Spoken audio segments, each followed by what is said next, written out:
Genesis chapter 1, verse 1, 7 Hebrew words, and countless volumes written. But what if scholars missed a code woven into its very fabric?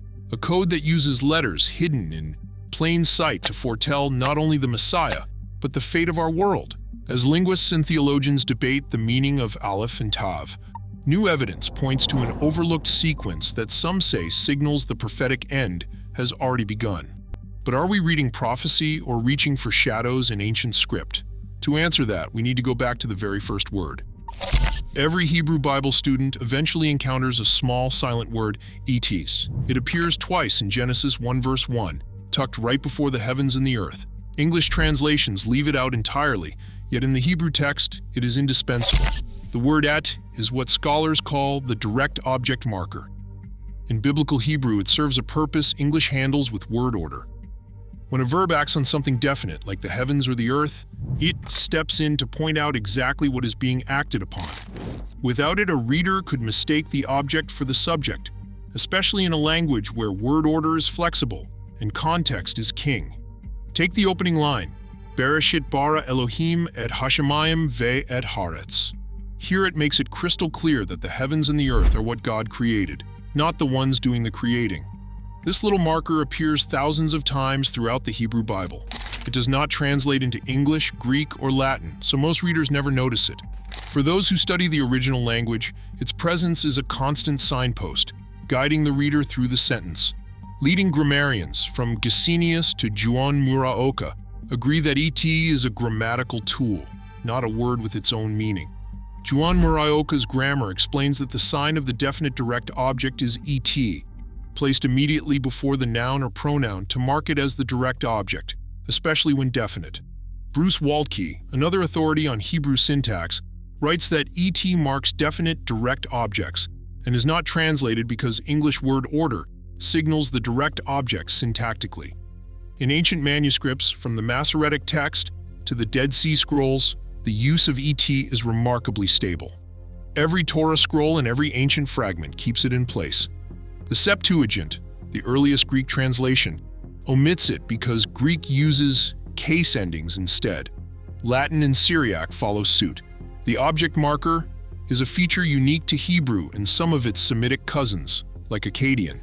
Some modern interpreters look at the letters themselves, Aleph and Tav, the first and last of the Hebrew alphabet, and wonder if there is more to the story. But in the eyes of classical scholarship, the function remains grammatical. One scholar observes that the little word et, which functions as the sign of the direct object in Hebrew, appears thousands of times in the Old Testament. In English, there is no exact equivalent. Its function is to indicate what the verb is acting on. Understanding how et works is essential for anyone digging into Genesis 1 verse 1, especially when questions arise about hidden meanings or prophetic codes. Before considering any deeper symbolism, the grammatical groundwork must be clear. Et is the signpost, marking the direct object, silent in translation, but vital in the Hebrew sentence. This foundation will become crucial as the documentary moves from grammar into the world of ancient manuscripts and the claims built upon them. Ancient manuscripts offer a direct window into the world of Genesis chapter 1, verse 1, preserving every detail of the Hebrew text, including the particle at. The Masoretic text, the authoritative Hebrew Bible, codified by Jewish scribes between the 7th and 10th centuries CE, carries both occurrences of at in the very first verse. This is not an isolated tradition. Fragments of Genesis recovered from the caves at Qumran, known as the Dead Sea Scrolls, confirm the same reading. Two key scrolls, 4Q Gen B and 4Q Geng, preserve the opening lines of Genesis with both instances of at exactly as found in later manuscripts. Critical editions and transcriptions of these scrolls report no variant readings for either particle in Genesis chapter 1, verse 1. The wording stands unchanged across more than 1,000 years of transmission. The consistency continues beyond Hebrew sources.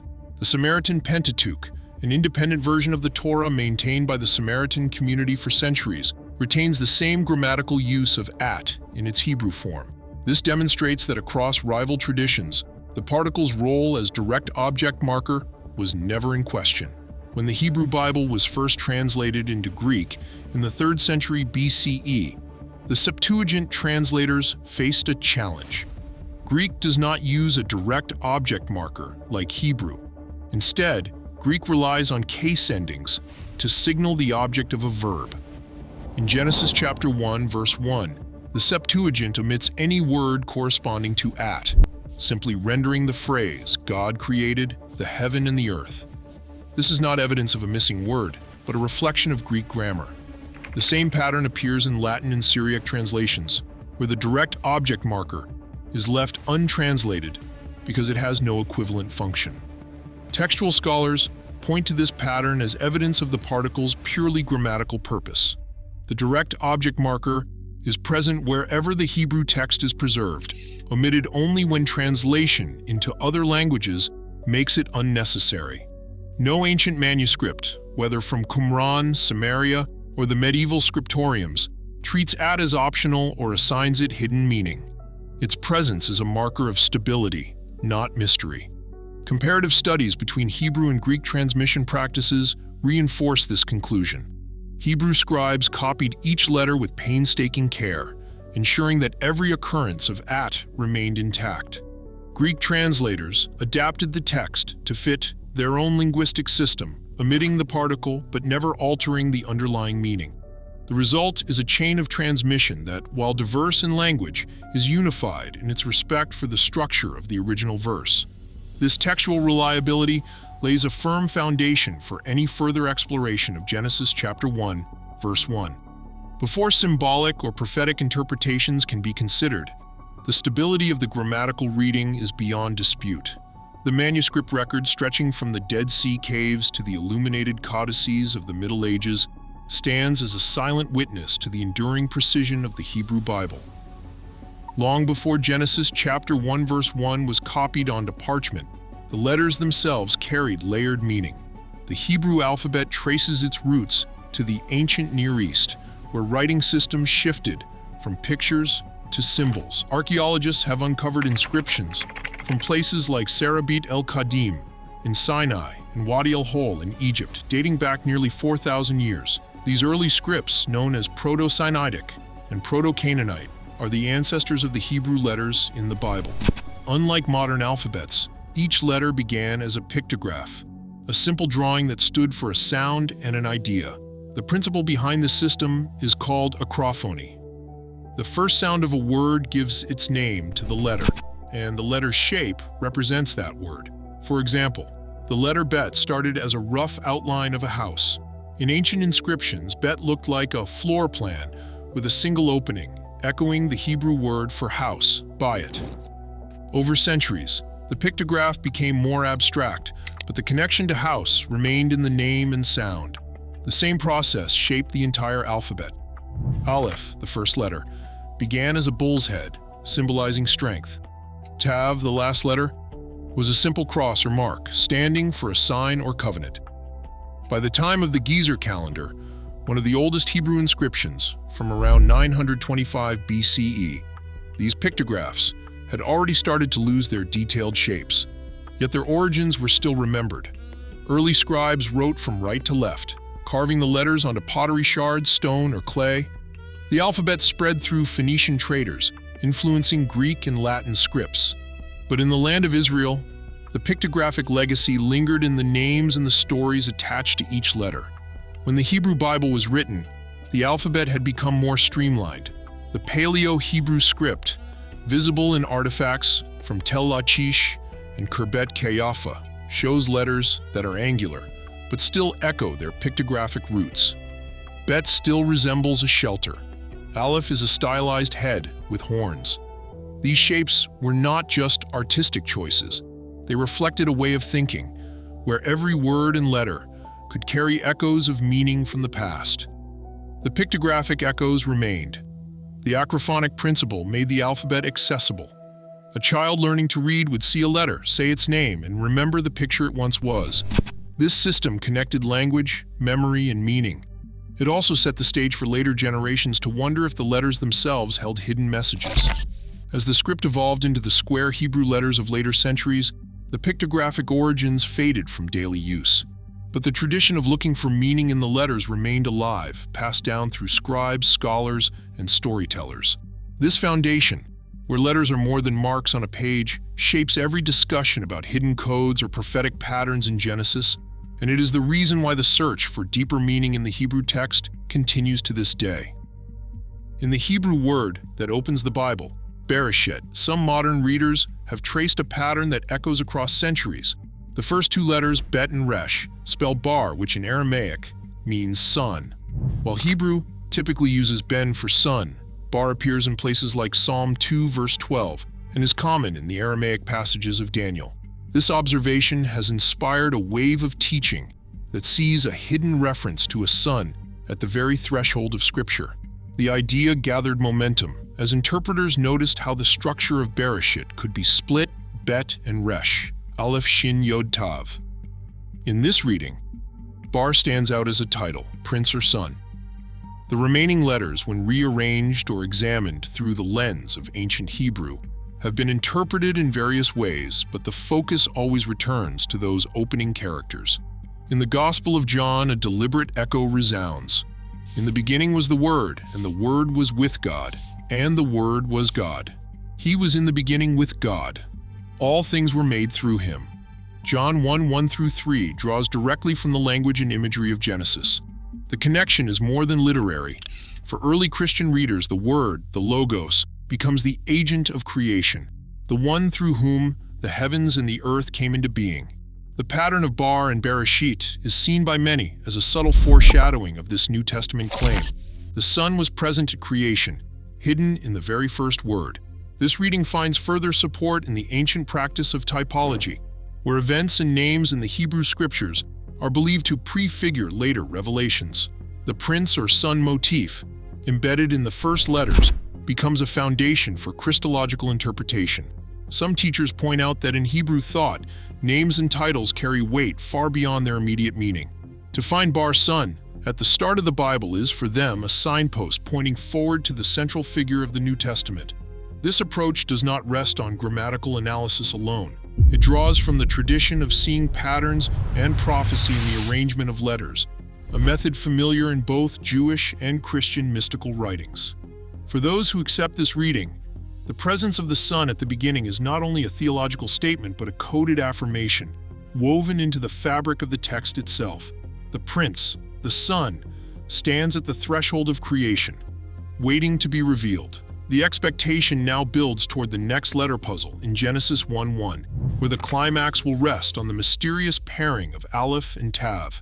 But before reaching that point, the echo between Genesis and John has already left its mark. The story of creation is also the story of the Son.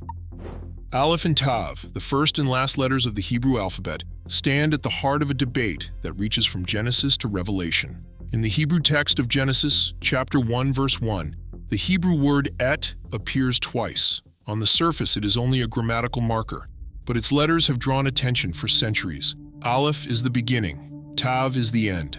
In Revelation chapter 22, verse 13, Jesus declares, "I am the Alpha and the Omega, the first and the last, the beginning and the end." The Greek Alpha and Omega mirror the Hebrew Aleph and Tav, binding the opening and closing of Scripture together in a single line. Some see this as more than coincidence.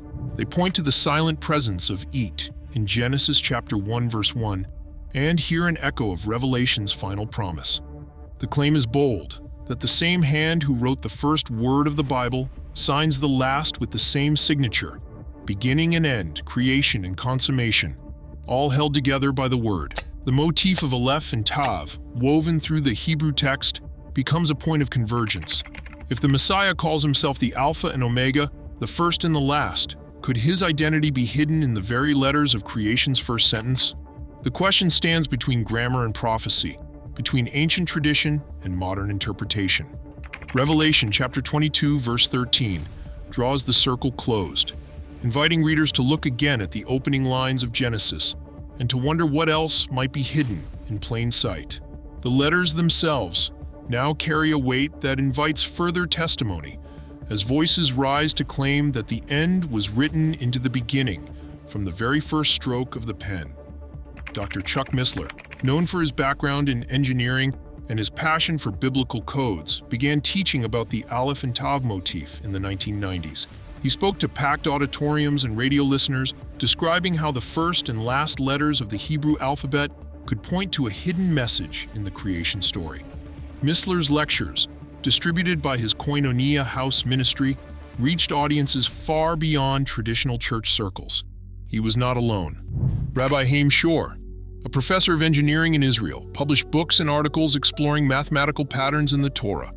Shor argued that the structure of the Hebrew text itself hinted at a divine signature, Aleph and Tav, the beginning and the end, woven into the very fabric of Genesis 1 verse 1.